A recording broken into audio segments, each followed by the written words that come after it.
Behlendorf, fin novembre 1999. C'est ici que vit et travaille Günter Grass, prix Nobel de littérature. Première rencontre avec le sociologue et philosophe français Pierre Bourdieu. Tous deux sont en effet arrivés à la conclusion qu'en cette fin de siècle, il est nécessaire de se demander si les valeurs issues des Lumières sont bien toujours les nôtres et ce qu'il faut faire pour qu'elles se perpétuent. Vous avez parlé quelque part de la tradition européenne ou allemande, qui est d'ailleurs aussi une tradition française, d'ouvrir sa gueule. Et lorsque nous avions pensé à faire ce dialogue public avec des syndicalistes, je ne savais pas, évidemment, que vous seriez prix Nobel. Bon, évidemment, je me réjouis beaucoup que vous soyez prix Nobel, et je me réjouis aussi beaucoup que vous n'ayez pas été transformé par le prix Nobel, que vous soyez aussi disposé qu'avant à ouvrir votre gueule. Et j'espère que, enfin, j'aimerais bien que nous l'ouvrions ensemble, voilà. Es ist für deutsche Erfahrungen einigermaßen ungewöhnlich. En Allemagne, il n'est guère habituel de voir assis autour d'une même table un sociologue et un écrivain. Chez nous, on a plutôt l'habitude de voir les philosophes dans leur coin, les sociologues dans leur coin à eux, alors que dans la pièce du fond, on trouve les écrivains qui se chamaillent. Ce genre de communication est beaucoup trop rare en Allemagne. Quand je pense à nos travaux, quand je pense à votre livre « La misère du monde », quand je pense à mon dernier ouvrage intitulé « Mon siècle », je constate qu'il y a entre nous bien des points communs. Et d'abord, nous racontons l'histoire vue d'en bas. Nous ne parlons pas de la société en nous mettant dans la perspective des gagnants. Nous nous plaçons, et nous sommes d'ailleurs connus pour cela, nous nous plaçons du côté des perdants, de ceux qui sont en marge, de ceux qui sont exclus par la société, de ceux qui font partie des minorités. Les thèmes que nous abordons sont souvent similaires, et j'ai été frappé de ce fait en lisant votre livre. Maintenant, je me dis que vous avez admirablement réussi, avec votre équipe, avec vos collaborateurs, à vous mettre en retrait pour vous concentrer entièrement sur un grand effort de compréhension et sans vouloir donner de leçons. Ce que vous avez réalisé est étonnant, remarquable. Vous brossez un tableau de la société, de la réalité sociale française, mais sans doute transposable également à d'autres pays, avec bien sûr des nuances. Et vous racontez des histoires que j'aimerais beaucoup. Moi, l'écrivain, le conteur, utilisé un peu comme une matière première pour écrire mes propres romans. Il y a par exemple cette très belle description de la rue des Jonquilles. Vous nous montrez là des métallos qui sont aujourd'hui au chômage, des gens qui sont métallos depuis 3 générations parfois, venant de familles où l'on allait à la même usine. De génération en génération, ces gens sont toujours rue des Jonquilles, mais aujourd'hui exclus de la société. Et j'aimerais beaucoup trouver un livre similaire, un livre conçu de la même façon, mais décrivant la réalité sociale allemande. Il faudrait en fait un livre comme cela pour chaque pays. On pourrait en faire une bibliothèque qui serait en réalité une documentation sur le grave échec d'une politique qui a complètement démissionné devant l'économie. Il faudrait beaucoup plus d'enquêtes de ce genre. Mais il y a une chose sur laquelle j'aimerais vous interroger. Une chose qui m'a frappé en vous lisant, mais ça fait peut-être partie de la nature même de la sociologie. Il n'y a pas d'humour dans vos livres. Le comique de l'échec, par exemple, quelque chose qui est très présent dans les histoires que je raconte. On n'en trouve pas trace chez vous. Les situations absurdes qui naissent parfois de la confrontation, on n'en trouve pas trace dans vos livres. Pourquoi ? Peut-être parce que nous sommes un peu écrasés par la réalité. Vous avez magnifiquement raconté un certain nombre de ces expériences que nous avons évoquées. Mon expérience d'un certain nombre des histoires que vous avez évoquées, c'est que celui qui les reçoit directement de la personne qui les a vécues est un peu accablé par ces histoires. Et l'idée de prendre de la distance n'est presque pas pensable. Par exemple, nous avons été amenés à exclure du livre un certain nombre de récits parce qu'ils étaient trop poignants, et trop pathétiques, trop douloureux. Entendons-nous bien, quand je dis comique, je ne veux pas dire que le comique et le tragique s'excluent mutuellement. En fait, les frontières entre ces deux domaines sont toujours très floues. Quand je vous lis, je découvre des situations absurdes. C'est ça que je voulais dire. Oui, non, mais je comprends. En fait, ce que nous voulions, enfin, c'est jeter devant les yeux des lecteurs cette absurdité brute, bon, sans aucun effet. Une des consignes que nous avions données les uns aux autres était que il fallait éviter de faire de la littérature. Bon, alors, je vais peut-être vous choquer en disant ça. Il y a une tentation quand on est devant des drames comme cela, enfin, d'écrire, de bien écrire, d'enjoliver les choses. Bon, bon, la consigne était d'essayer d'être aussi brutalement positif que possible pour restituer à la réalité sa violence. Bon, parce que ces histoires sont d'une violence extraordinaire, vraiment, presque insupportable. Bon, et alors, c'était pour deux raisons, des raisons scientifiques, mais aussi, je pense, presque, c'était aussi des raisons littéraires, bizarrement. Nous voulions ne pas être littéraires pour être littéraires d'une autre façon, mais aussi des raisons politiques. Nous pensions que bon, la violence des effets qu'exerce actuellement la politique néolibérale qui est mise en œuvre en Europe et en Amérique latine, enfin dans beaucoup de pays, la violence de cette action est si grande que on ne peut pas en rendre compte par des mots. Bon, la critique n'est pas à la hauteur des effets que produit cette politique. Bon, voilà. Et ça, c'est peut-être naïf, mais c'est ça l'intention, c'était d'être... On voit bien dans votre livre que les enquêteurs restent souvent sans voix, car ce qu'on leur raconte les oblige à répéter leurs questions. Et en fait, ils sont désarçonnés par ce qu'ils entendent et qui est dit, qui est présenté avec une sorte d'urgence intérieure qui trouble l'enquêteur, qui perd son fil. Ce qui d'ailleurs est une bonne chose, parce qu'ainsi, l'enquêteur évite d'imposer de manière autoritaire son propre point de vue. Mais je me pose une question qu'il faut sans doute placer dans un contexte un peu plus vaste. Nous sommes tous deux, vous le sociologue et moi l'écrivain, les enfants des Lumières. Nous sommes les héritiers d'une tradition européenne qu'on remet aujourd'hui partout en cause. En tout cas, on la conteste en Allemagne, on la conteste en France, un peu comme si cette tradition européenne des Lumières s'était égarée, s'était interrompue, comme si on pouvait s'en passer, ce que je ne crois pas. Moi, je vois bien comment ce mouvement des Lumières a fini par s'égarer. J'ai bien vu que la raison, aujourd'hui, se réduit exclusivement à ce qui est techniquement faisable. Et quand je pense à, par exemple, un Montaigne, à la richesse de son imagination, au monde enchanté qu'il habitait, je me rends compte qu'au fil des siècles, on a perdu beaucoup de choses, et notamment l'humour. Pensons par exemple à Voltaire et à Candide, pensons à Diderot et à Jacques le Fataliste. Eh bien, dans ces livres, on décrivait également une situation horrible.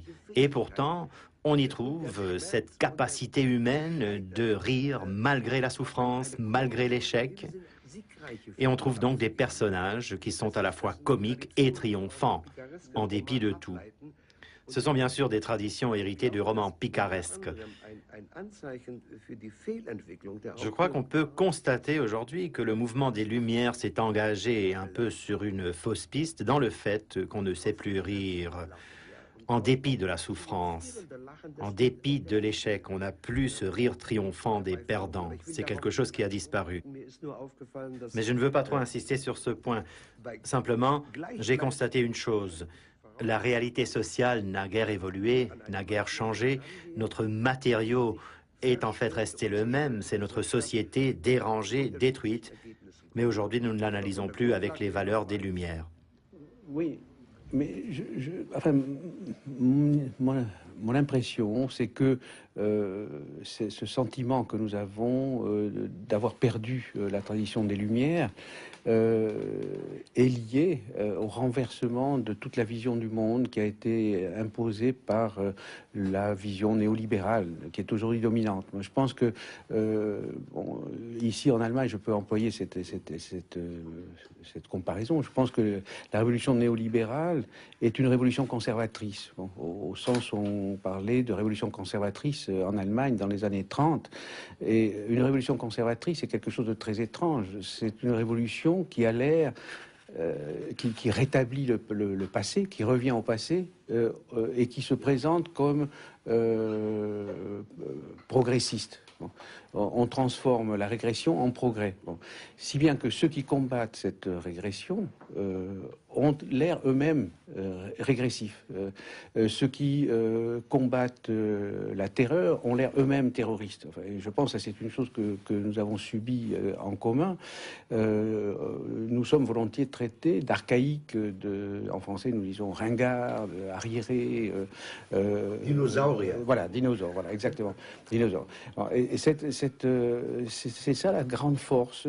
Même ce que vous dites, vous voyez, je crois, je me permets de vous dire ça, participe enfin de l'idée. On nous dit, vous n'êtes pas drôle. Mais l'époque n'est vraiment pas drôle. Bon. Et vraiment, il n'y a pas de quoi rire. Il n'y a pas de quoi rire. Ce n'est pas ce que j'ai dit. Je n'ai pas dit que nous vivions une époque drôle. Simplement, le rire sarcastique, sardonique, diabolique qu'on libère avec les moyens de la littérature, c'est aussi une façon de protester. Mais revenons à ce que vous disiez tout à l'heure au sujet de la révolution conservatrice.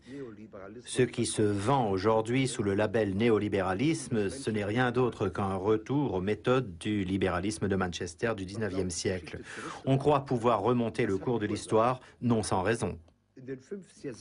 Au cours des années 50, des années 60 et jusque dans les années 70, on s'est efforcé partout en Europe, avec d'ailleurs un certain succès, de domestiquer, de civiliser le capitalisme.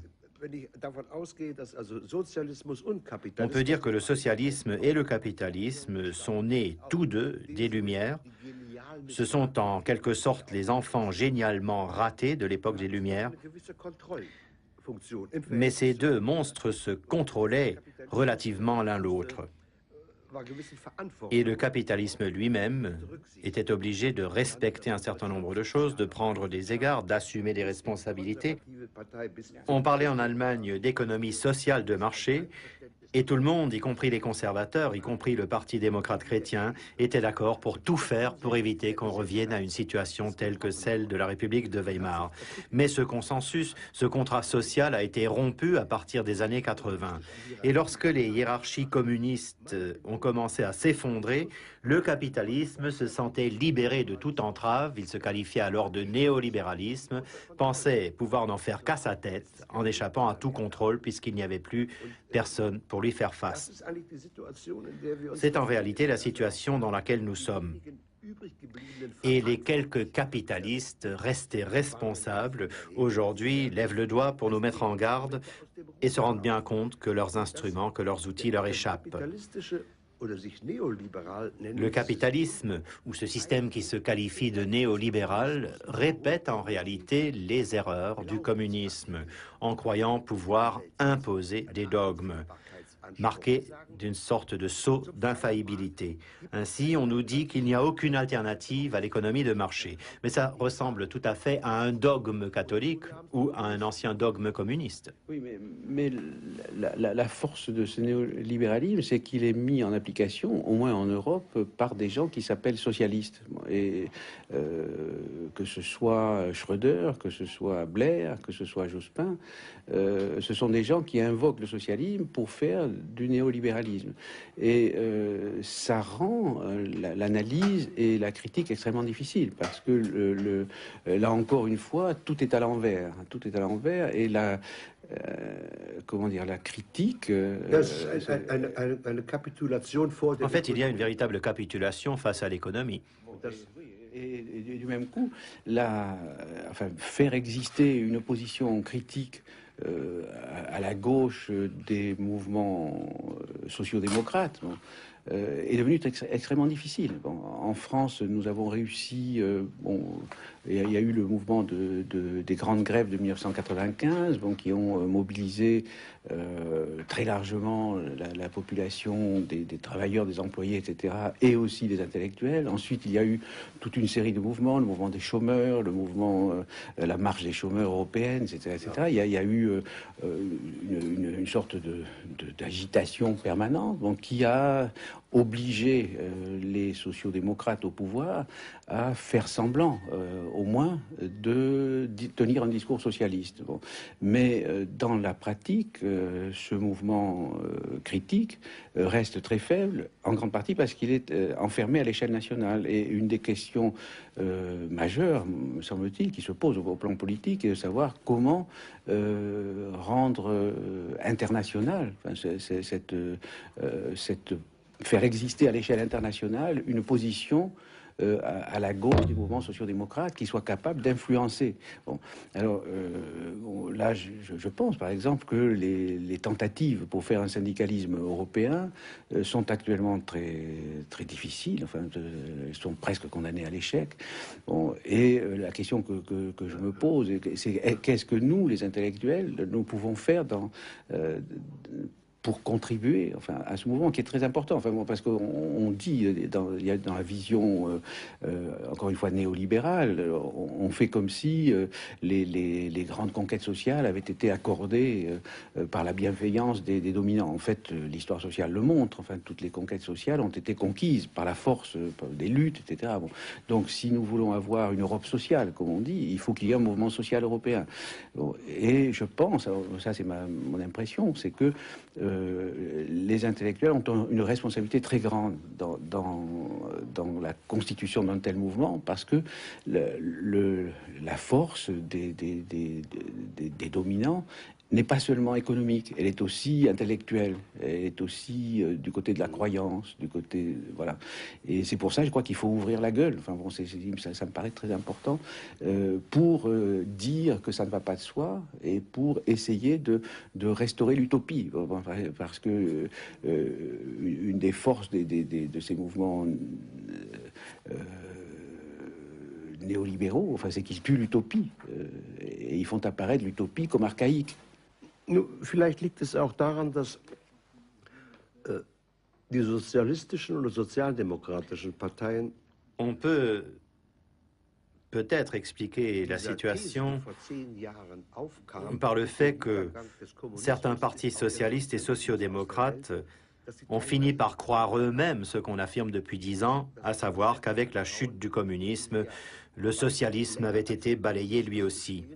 Et bien sûr, quand on croit ça, on perd confiance dans le mouvement ouvrier qui est bien plus ancien que le communisme, et on n'a plus confiance dans les syndicats. Mais quand on se coupe de sa propre tradition, on se dessèche, on se renie. Et à ce moment-là, on s'efforce de s'adapter à quelque chose qui apparaît comme une loi naturelle, à savoir le néolibéralisme. Tout à l'heure, vous rappeliez qu'en France, après les grèves, il y a eu un mouvement qui a permis pour la première fois aux chômeurs de s'organiser. De petites tentatives ont été faites également en Allemagne, mais sans suite. Depuis des années, je me suis efforcé de dire aux syndicats, mais vous ne pouvez pas vous occuper des travailleurs que tant qu'ils ont un emploi. Vous ne pouvez pas les abandonner dès qu'ils sont au chômage.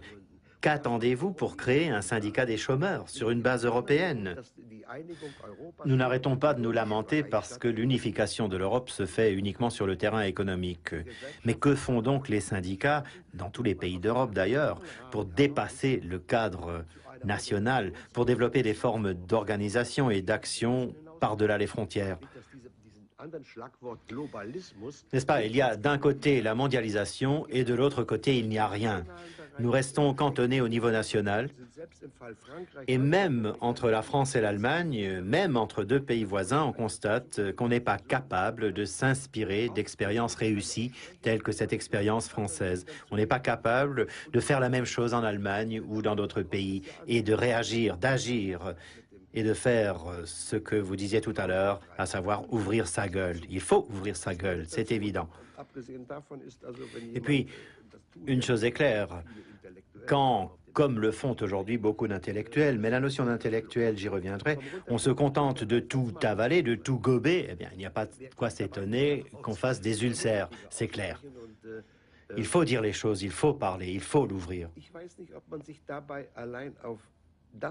Moi, je ne sais pas. Sur ce point, j'ai un doute. Je ne sais pas si on peut parler, comme on le fait en France, du moins me semble-t-il, des intellectuels. En tant qu'Allemand,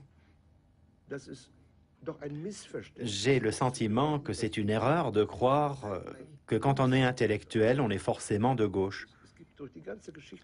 En fait, toute l'histoire du XXe siècle, y compris le fascisme, y compris le national-socialisme, prouve le contraire.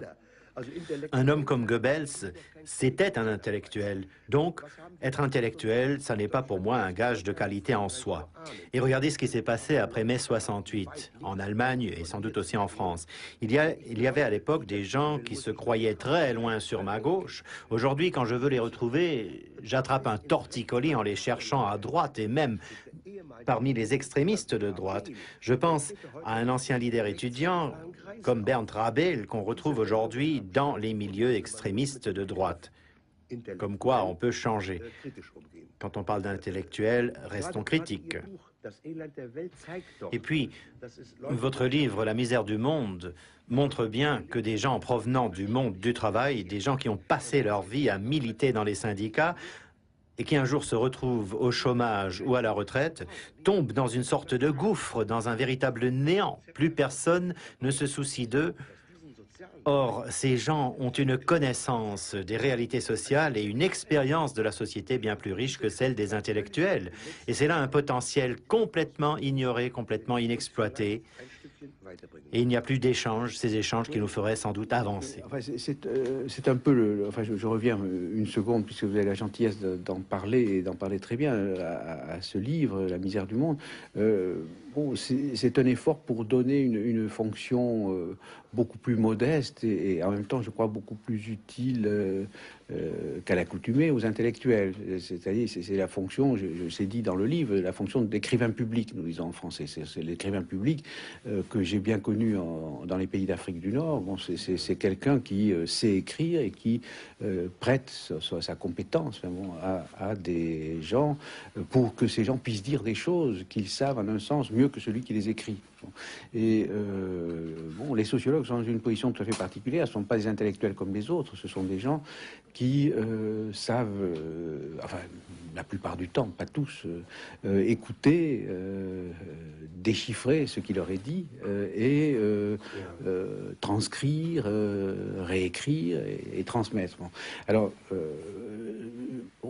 peut-être que c'est un peu corporatiste, mais je pense que ça serait important que les intellectuels, plus largement, tous les gens qui ont le loisir de penser, d'écrire, de travailler, bon, participent un peu à ce travail de reconstruction. Mais cela voudrait dire aussi qu'il faut lancer un appel à ces intellectuels qui se situent et qui existent dans le camp néolibéral. J'ai remarqué qu'il y en a quelques-uns dans le camp capitaliste et néolibéral qui, peut-être en raison de leurs outils intellectuels, peut-être aussi parce qu'ils s'inscrivent dans la tradition des Lumières, commencent aujourd'hui un peu à douter, à se demander si ce circuit de l'argent autour de la planète qui échappe à tout contrôle, si cette espèce de folie à laquelle on assiste dans ce monde néolibéral et qui conduit, par exemple, à des fusions sans rime ni raison, mais qui entraîne des licenciements par milliers, 2000, 3000, 10 000 chômeurs qui font croître les profits et les cours de la bourse, eh bien, il y a aujourd'hui, dans ce qu'on appelle le camp néolibéral, des intellectuels qui commencent à réfléchir, qui commencent à s'interroger. Il faut dialoguer avec eux. Un des problèmes, c'est qu'il s'agit, il me semble, il ne s'agit pas simplement de contrarier ce discours dominant qui se donne des allures d'unanimité. Pour pour le contrarier efficacement, il faut pouvoir le diffuser, le rendre public. Bon, par exemple, là, nous parlons en ce moment à la télévision, pour la télévision, avec l'intention, en tout cas de mon côté, je pense aussi du vôtre, de dépasser le cercle des intellectuels. Bon, on voudrait rompre un petit peu ce mur de silence, parce que c'est pas simplement un mur d'argent, c'est aussi un mur de silence. Bon, et la télévision est très ambiguë, parce que c'est à la fois l'instrument qui nous permet de parler et qui nous fait taire. Bon, nous sommes sans arrêt assaillis par un discours dominant. Les journalistes, dans leur grande majorité, enfin, bon, sont souvent inconsciemment complices de ce discours dominant. Et quand on veut rompre cette unanimité, c'est très difficile. Enfin, moi, en tout cas, dans l'exemple de la France, en dehors de personnes très consacrées, très reconnues, il est très difficile d'arriver à l'espace public. Enfin, bon. Et alors, quand je disais en commençant que j'espérais que vous alliez ouvrir votre gueule, je pense que les gens consacrés sont les seuls, en un sens, à pouvoir briser le cercle. Mais malheureusement, on les consacre pour qu'ils restent tranquilles, pour qu'ils restent silencieux, et il y en a très peu qui utilisent le capital symbolique que leur donne leur consécration pour parler tout simplement, voilà. Et pour aussi faire entendre la voix de ceux qui n'ont pas de parole. Ma conception de l'écriture narrative, depuis d'ailleurs que j'ai écrit Le Tambour, m'a toujours incité à emprunter leurs yeux à ceux qui n'écrivent pas l'histoire, mais qui la subissent, à ceux qui sont victimes ou coupables, ou qui sont de simples opportunistes, bref, ceux qui suivent ou ceux qui sont pourchassés. Et cette approche, déjà relativement ancienne, je l'ai empruntée à la tradition de la littérature elle-même. Un exemple qui concerne l'Allemagne, mais vous en trouveriez facilement un pour la France. En Allemagne, est-ce que vraiment nous saurions quelque chose quant à la vie quotidienne pendant la guerre de 30 ans sans Grimmelshausen et son Simplicissimus, cet ouvrage sur ce gribouille allemand? Si nous n'avions que les documents des historiens, que saurions-nous? Nous saurions sans doute beaucoup de choses sur l'histoire des vainqueurs, mais qui écrit donc l'histoire des perdants? Personne, presque jamais. Là, la littérature doit venir combler un vide. La littérature doit donner la parole à ces gens qui n'ont pas voix au chapitre. Et dans votre livre, c'est bien ce que vous faites, c'est bien là votre approche. Vous parliez tout à l'heure de cet outil puissant d'information qu'est la télévision. La télévision, comme toutes les grandes institutions, a fini par forger ses propres dogmes, ses propres superstitions, dont le dogme des quotas, le dogme de l'audimat, un diktat auquel la télévision se soumet. De ce fait, des entretiens tels que celui que nous menons maintenant, on n'en voit que rarement à la télévision, en tout cas pas sur les grandes chaînes. Il faut Arte ou une petite chaîne telle que Radio Bremen pour diffuser de tels entretiens. Radio Bremen, d'ailleurs, a repris cette émission du Norddeutscher Rundfunk, une grande chaîne de télévision allemande, qui avait refusé de diffuser ce genre d'émission. Les petits sont malins, c'est parfois très intéressant. Et Radio Bremen a sauté sur l'occasion pour organiser cet entretien entre vous et moi, ici, dans mon atelier. C'était une chance à saisir. Et puis, il y a la façon dont on discute à la télévision. Au cours des années 50 et des années 60, c'était les grandes tables rondes. Depuis, ce sont des grands-messes dites talk-show. Moi, je ne participe jamais à ce genre d'exercice. Ça n'apporte rien, rien du tout. C'est du pur bavardage. Et celui qui parle le plus longtemps, celui qui arrive à ignorer le mieux les autres, s'impose dans ce genre de discussions qui n'en sont pas et qui n'apportent absolument rien. Et puis, de toute façon, à chaque fois que la discussion prend un tour intéressant, le modérateur, comme on dit, change de sujet. Mais je crois bien que notre entretien, comme nous le menons ici, vous et moi, remonte à une tradition ancienne et médiévale, cette belle et vieille tradition de la dispute qui permet à deux opinions, à deux expériences de s'échanger, de se compléter, de se contredire. Au prix d'un petit effort, c'est là un exercice qui peut être très fructueux. et qu'il faudrait peut-être recommander à ce monstre qu'est la télévision. Ainsi, on pourrait parfois y discuter vraiment. Moi, je suis tout à fait d'accord sur le but, mais malheureusement, il faut des concours de circonstances très particuliers pour que, au fond, les producteurs de discours, les romanciers, les écrivains, les artistes, les chercheurs, etc., puissent se réapproprier leurs instruments de production. Je parle délibérément ce langage un peu archaïque qu'employait le marxisme. Bon, paradoxalement, aujourd'hui, les gens de parole, les gens de pensée, sont totalement dépossédés de leurs instruments de production. Ils n'en ont plus le contrôle. Il faut qu'ils passent par des petites émissions, des détours, des ruses, etc. Bon, il est probable que notre conversation ne peut pas être programmée autrement qu'à 11h du soir dans une chaîne confidentielle qui est destinée aux intellectuels. Bon, si nous voulions dire ce que nous disons à l'intention d'une grande chaîne publique, enfin à grand public, nous serions, comme vous dites, immédiatement coupés par un modérateur, censurés, etc. Bon, comment arriver... Excusez-moi, mais je vais vous couper aussi. J'aimerais éviter qu'on commence ici à se lamenter, parce qu'après tout, n'avons-nous pas toujours fait partie d'une minorité, vous et moi? Et quand on regarde le cours de l'histoire, est-ce que ce n'est pas étonnant de voir ce qu'une minorité peut faire bouger les choses?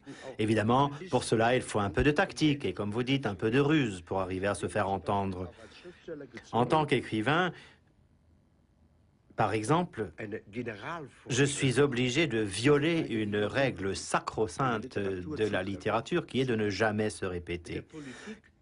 Quand je veux faire de la politique, je suis obligé de répéter presque comme un perroquet une thèse qu'un jour j'ai ressentie comme juste ou qui a fait ses preuves. Il faut répéter, ressasser. C'est épuisant parce qu'on entend l'écho de sa propre voix et à la fin, on se prend vraiment pour un perroquet. Mais que voulez-vous, ça fait partie du jeu. C'est indispensable pour pouvoir trouver ne serait-ce qu'une oreille attentive dans le brouhaha ambiant. Oui. Oui, mais enfin, moi, ce que j'admire dans votre travail, par exemple dans Mon siècle, c'est que vous êtes à la recherche de moyens d'expression qui soient capables à la fois de porter un message critique, subversif, et de le porter très largement. Bon, il y a quelques artistes dans le domaine des arts plastiques, il y a un certain nombre de gens en Europe et aux États-Unis qui mettent leurs compétences d'artistes au service d'une ambition d'expression universelle, large. Bon. Simplement, je pense qu'aujourd'hui, la situation est quand même très très différente de ce qu'elle était au temps des Lumières. Bon, au temps des Lumières, si on relit Diderot, etc., bon, l'encyclopédie a été un instrument de lutte qui utilisait les moyens de communication nouveaux contre l'obscurantisme, l'oppression, etc. Et nous avons quelque chose à faire du même type. Bon, je pense que ce n'est pas de l'arrogance de dire que nous sommes tout à fait dans la position de ces gens. Mais je pense que Oui, mais une position minoritaire. Oui. Mais ceci dit, les forces auxquelles ils s'opposaient étaient incomparablement plus petites. Enfin, c'était Pankow qui était un éditeur. Bon, aujourd'hui, nous avons affaire à des multinationales médiatiques extrêmement puissantes, bon, qui laissent survivre des petits isolats.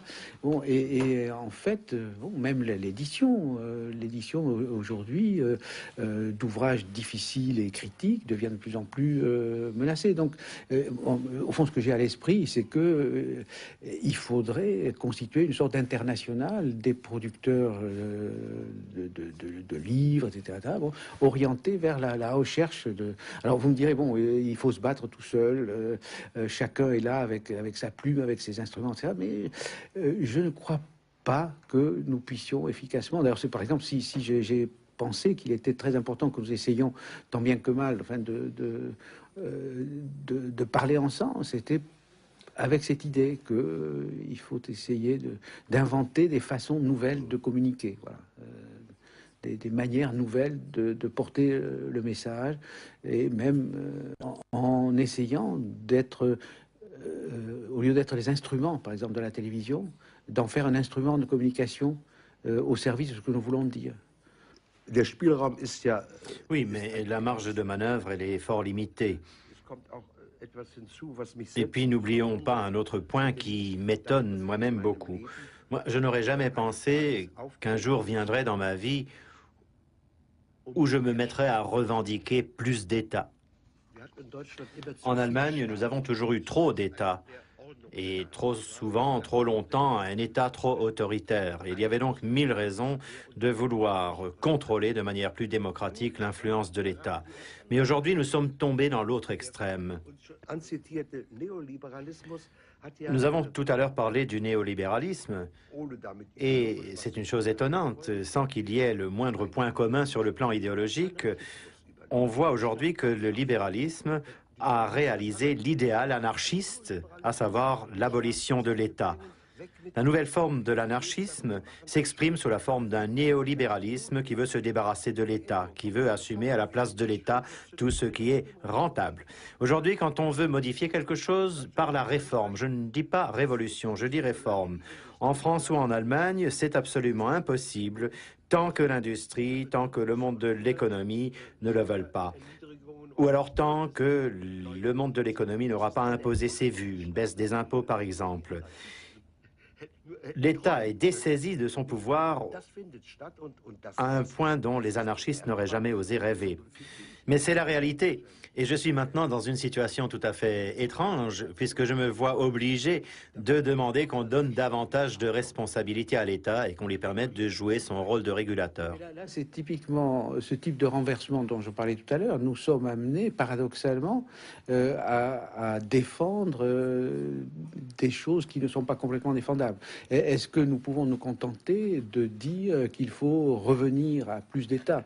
Il me semble que pour ne pas se laisser enfermer dans l'effet de révolution conservatrice, il faut dire qu'il faut inventer un autre État. Parce que sinon, on va vous dire, mais vous revenez en arrière.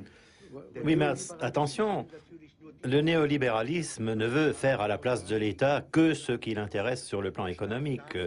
L'État, lui, il peut continuer à s'occuper de la police, il peut s'occuper des choses qui permettent à la société de vivre de manière ordonnée. Ça n'intéresse pas les néolibéraux. Mais ce que l'État doit assumer en tant que fonction au service des couches sociales qui sont en dehors du système d'emploi, et je ne parle pas que des cas sociaux, je parle tout simplement des enfants ou des personnes âgées qui ne sont plus dans le processus de production, eh bien, il faut bien que l'État, il faut bien que la société, par le biais de l'État, s'en occupe, en prenne soin. Si on empêche l'État de le faire, et si d'un autre côté se diffuse une économie qui n'est plus responsable de rien du tout, un système économique qui, à chaque fois qu'on fait appel à sa responsabilité, se retranche derrière la mondialisation, où elle devient intouchable. L'irresponsabilité, c'est en fait le principe directeur du système néolibéral. Dans mon siècle, vous évoquez une série d'événements historiques et un certain nombre d'entre eux m'ont beaucoup touché. Je pense à l'histoire du petit garçon qui va à la manifestation de Liebknecht et qui fait pipi sur le dos de son papa. Je ne sais pas si c'est un souvenir personnel, mais en tout cas, c'est une très très belle histoire pour apprendre le socialisme. Je pense que c'est une façon très originale. J'ai beaucoup aimé aussi ce que vous dites sur Jünger et Remarque, où vous dites entre les lignes, enfin beaucoup de choses sur le rôle des intellectuels, leur manière d'être complices avec des éléments tragiques, même quand ils ont l'air critiques. Bon, j'ai aussi beaucoup aimé ce que vous dites sur Heidegger. C'est une chose que nous avons en commun. J'avais fait toute une analyse de la rhétorique de Heidegger, enfin, qui a sévi terriblement en France pendant presque jusqu'à aujourd'hui, paradoxalement. C'est-à-dire,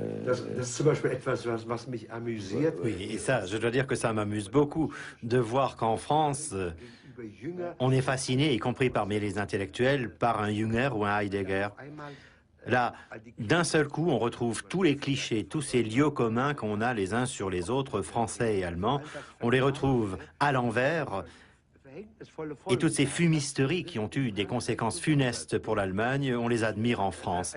C'est totalement absurde. Oui, c'est un retournement complet de la situation. Enfin, comme je me suis trouvé un peu hors de cette nouvelle mystique heideggerienne, et même à contre-pente de tout ce qui se disait, j'étais terriblement isolé. Enfin, c'est pas très agréable d'être français des Lumières dans un pays qui se jette dans une forme d'obscurantisme moderniste. Enfin, et Heidegger et Jünger, il y a un président de la République française est allé décorer Heidegger, ce qui a été pour moi un événement affreux. Enfin, c'était vécu comme très dramatique. Et dire à Paris, encore aujourd'hui, que Jünger est un révolutionnaire conservateur. Enfin, bon, j'ai analysé ses discours, son journal le journal de guerre. Il raconte sa vie quotidienne dans la France occupée, etc. Bon, dire ça, c'est se rendre suspect. C'est moi et les quelques personnes en France qui pensent comme moi, qui sont suspectes d'archaïsme, de nationalisme, etc. Même d'ailleurs une certaine forme d'internationalisme peut-être perçue étrangement. Alors j'ai beaucoup aimé tout ça. J'aimerais bien revenir à quelque chose que vous disiez tout à l'heure au sujet de mon livre Mon siècle, à savoir cette anecdote avec Karl Liebknecht. Ce grand orateur agite la jeunesse. Dans la tradition de cette famille, on emmenait les enfants écouter ces grands orateurs, Wilhelm Liebknecht d'abord, puis Karl Liebknecht. Alors l'enfant est assis sur les épaules de son père, qui écoute, fasciné, le grand orateur, le grand tribun. Ce que je voulais montrer dans cette histoire, c'est en fait une très forte contradiction. D'une part, on voit ce Liebknecht qui demande à la jeunesse, qui exhorte la jeunesse à être résolument progressiste. Le père, complètement subjugué, ne voit pas que son fils veut descendre de ses épaules. Le gamin lui fait pipi dans le dos. Et pendant que Liebknecht continue à en appeler au progressisme de la jeunesse, ce jeune père rosse son fils. On voit là un comportement autoritaire de la part de ce socialiste par rapport à son gamin, pendant que le tribun essaye de conquérir la jeunesse. Évidemment, le petit, devenu grand, lorsqu'éclate la Première Guerre mondiale, devient engagé volontaire, fait exactement le contraire de ce que lui recommandait Karl Liebknecht. Évidemment, tout cela, ça n'est pas dit aussi clairement dans l'histoire, mais c'est tout à fait l'idée que je poursuivais, c'était tout à fait mon intention en imaginant cette scène. Tout à l'heure, nous avons parlé, ou plutôt vous avez parlé de Heidegger et de cette chose absurde qui fait qu'en France, on semble beaucoup apprécier aussi bien Heidegger que Jünger. Peut-être cela s'explique-t-il, comment dire, bon, disons-le autrement, je pense qu'on pourrait peut-être recommander aux intellectuels français, si ça les intéresse, de découvrir les auteurs allemands de l'époque des Lumières. Et il y en avait. Après tout, il n'y avait pas que Diderot et Voltaire.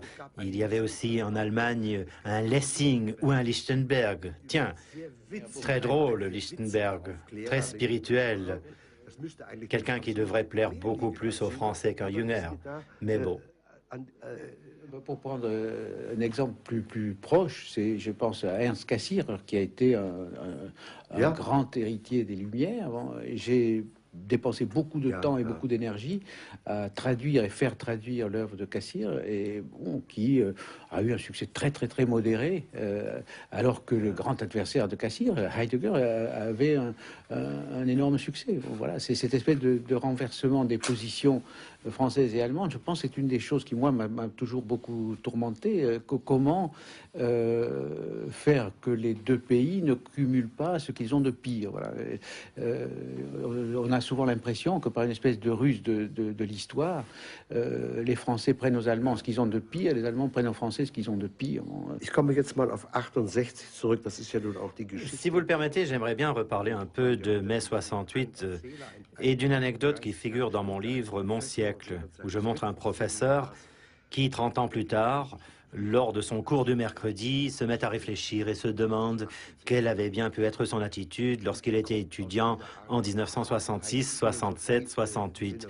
En fait, de cette espèce d'heideggerienne philosophie du détachement, il s'est précisément détaché pendant un moment pour y retourner, bouclant ainsi une boucle, après avoir fait un détour beaucoup plus radical et appartenu à ceux qui essayaient de déshabiller et de démolir Adorno publiquement.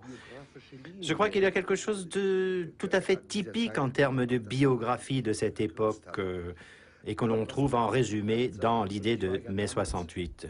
Mais ce que je voulais dire en réalité, et moi j'avais pris une part active à mai 68, c'est que cette protestation des étudiants, elle était nécessaire, indispensable, et qu'elle a fait bouger beaucoup plus que ce que les porte-paroles de cette pseudo-révolution le pensaient. En fait, il ne s'agissait pas d'une révolution, il n'y avait pas de base pour une révolution, mais quand même, c'est la société tout entière qui a changé.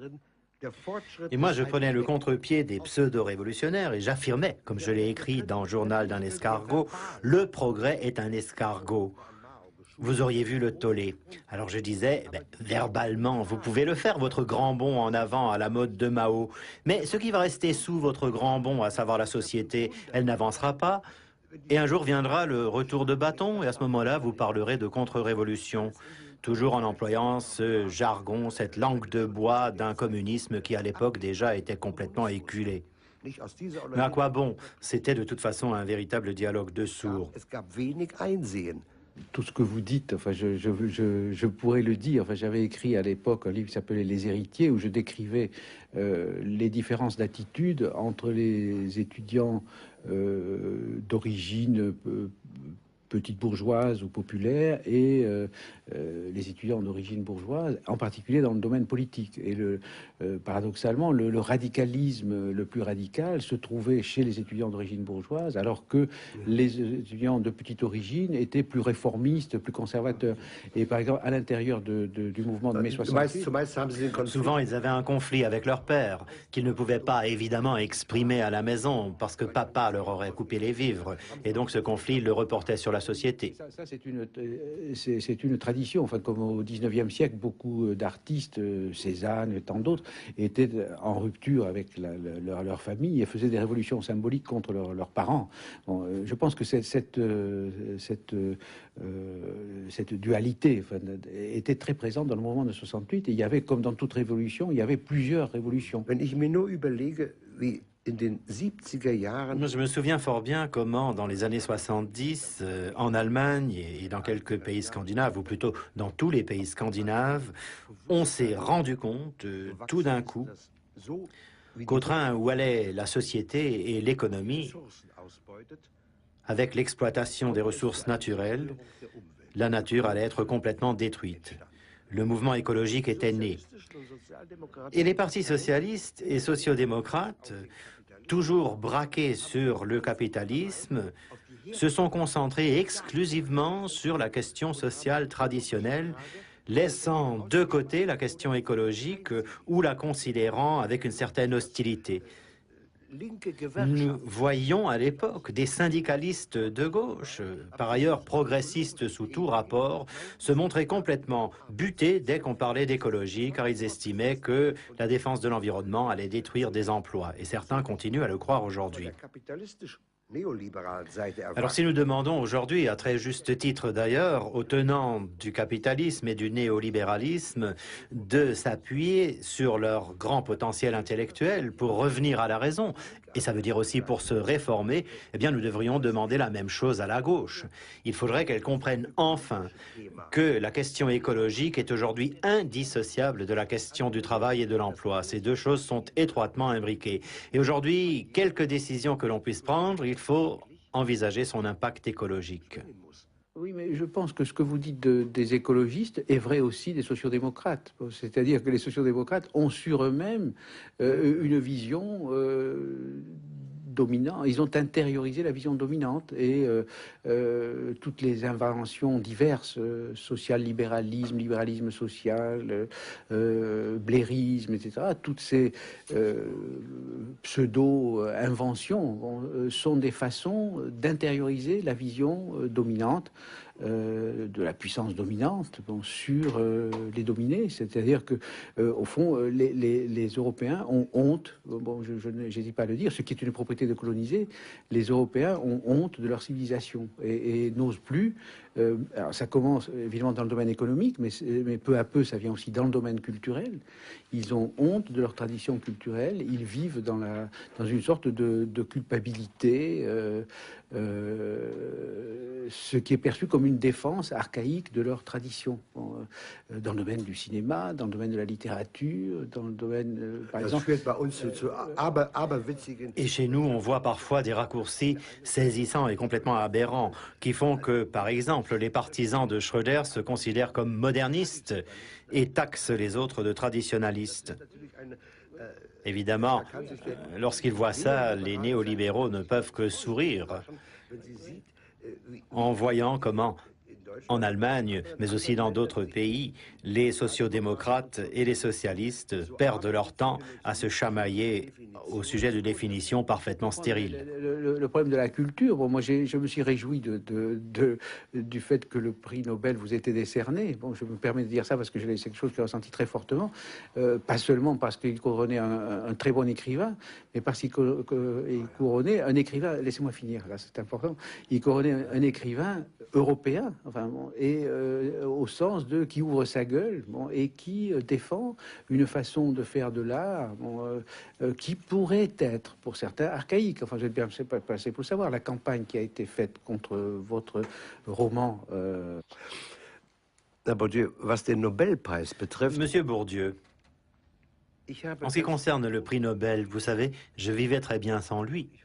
Et j'espère que je continuerai à bien vivre avec le prix Nobel.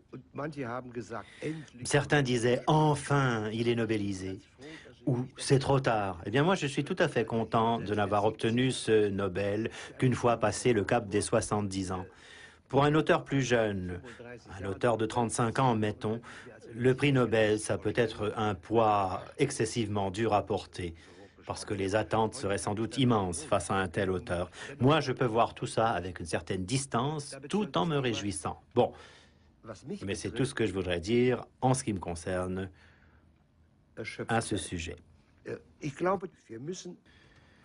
Je crois que nous devrions essayer de faire des propositions auxquelles il serait difficile de résister. Après tout, les grandes chaînes de télévision, elles sont aujourd'hui désemparées. Tout ce qu'elles ont, c'est leur religion, cette superstition de l'audimat et des parts de marché. Il faut peut-être les aider un peu.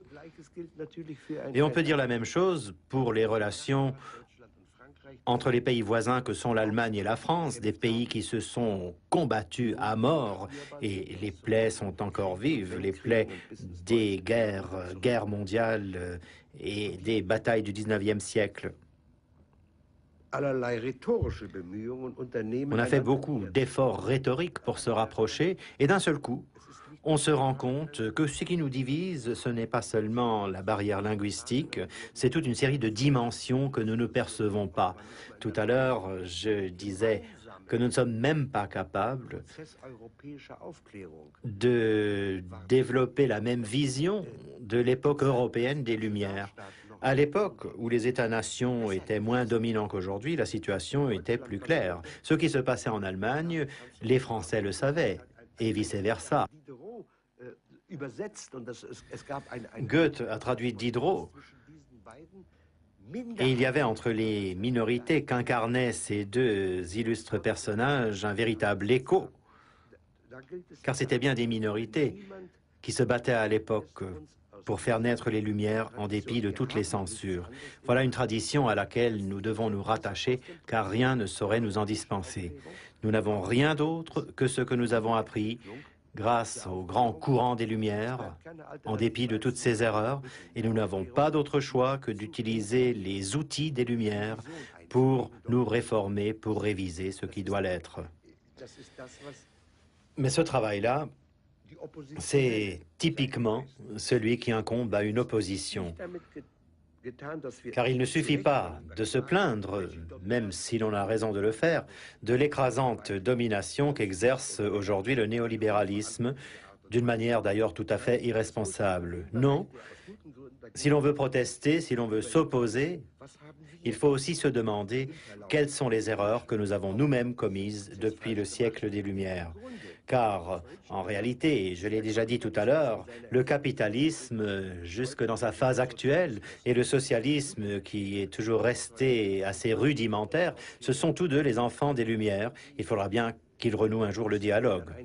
Je vous trouve un peu optimiste. Enfin, je pense que malheureusement, enfin, pour moi, le problème ne se pose pas exactement comme ça. Je crois que enfin, les forces économiques et politiques qui pèsent sur l'Europe sont telles que les Lumières sont réellement en danger. Bon, non, un de mes très bons amis, un historien français qui s'appelle Daniel Roche, vient d'écrire un texte dans lequel il montre que la tradition des Lumières a eu des sens très très différents en France et en Allemagne. Donc, que sous le mot Aufklärung, on met pas du tout ce que les Français mettent sous le mot lumière. Et pourtant, apparemment, c'est un des points sur lesquels la rencontre est parfaite. Et on trouve une immense différence. Ce sont deux continents très différents. Bon, cette différence est là, et elle est un des obstacles très important qu'il faut surmonter, et les intellectuels sont quand même les premiers concernés, si on veut résister réellement à la destruction de ce que nous associons globalement aux Lumières, c'est-à-dire au progrès de la science, au progrès de la technique, au progrès, au contrôle de ce progrès, à la maîtrise de ce progrès. Donc je pense qu'on ne peut pas se contenter actuellement de prêcher la recherche d'autres solutions que celle de... oui, il faut inventer un nouvel utopisme qui s'enracine dans des forces sociales. Et là, je crois que bon, c'est peut-être, ça va être perçu évidemment comme une régression vers des formes archaïques de vision politique. Du côté, il s'agit de trouver des nouveaux mouvements sociaux. Les syndicats sont des formes archaïques, je pense, dans leur forme actuelle. Il faut que les syndicats se réforment, se transforment, se redéfinissent, s'internationalisent, se rationalisent, s'enracinent dans les sciences sociales, etc. Bon, pour faire bien ce qu'ils sont censés faire, pas très bien actuellement. Bon. Et toutes ces choses-là... Toutes ces choses-là sont bien utopiques. Vous voulez réformer le mouvement syndical. Or, c'est un appareil très lourd. Mais dans lequel nous avons un rôle à jouer. Moi, je pense que, par exemple, ça m'a frappé dans les mouvements sociaux récents en France, pour des raisons historiques, le mouvement social est beaucoup moins triomphant qu'il ne l'était il y a quelques années. La tradition française du mouvement social était très ouvriériste et très hostile, au fond, aux intellectuels, à juste titre, pour une part. Bon. Aujourd'hui, le mouvement social étant en crise, il est plus ouvert, plus attentif aux critiques du mouvement social, bon, et les mouvements sociaux deviennent beaucoup plus réflexifs. Enfin, bon, et je pense que du coup, ils sont beaucoup plus accueillants à une nouvelle forme de critique qui implique la critique du mouvement social. Bon, je pense que ces mouvements sociaux critiques, ces mouvements sociaux réflexifs, sont, je crois, sont une forme d'avenir. Je serai moins optimiste que vous. Vous voyez, nous avons tous les deux un âge qui nous permet certes d'affirmer que si nous restons en bonne santé, nous continuerons à ouvrir notre gueule, mais nous n'avons plus tellement de temps. Et je ne sais pas comment ça se passe en France, pas mieux que chez nous sans doute. Je me dis que il y a maintenant une jeune génération parmi les auteurs qui se montre assez peu disposée, assez peu intéressée à poursuivre cette tradition qui relève des Lumières, cette tradition qui nous pousse à ouvrir notre gueule, à nous ingérer. Or, si la relève n'est pas assurée, si personne ne vient nous relayer, eh bien, c'est tout un volet d'une grande et bonne tradition européenne qui se perdra.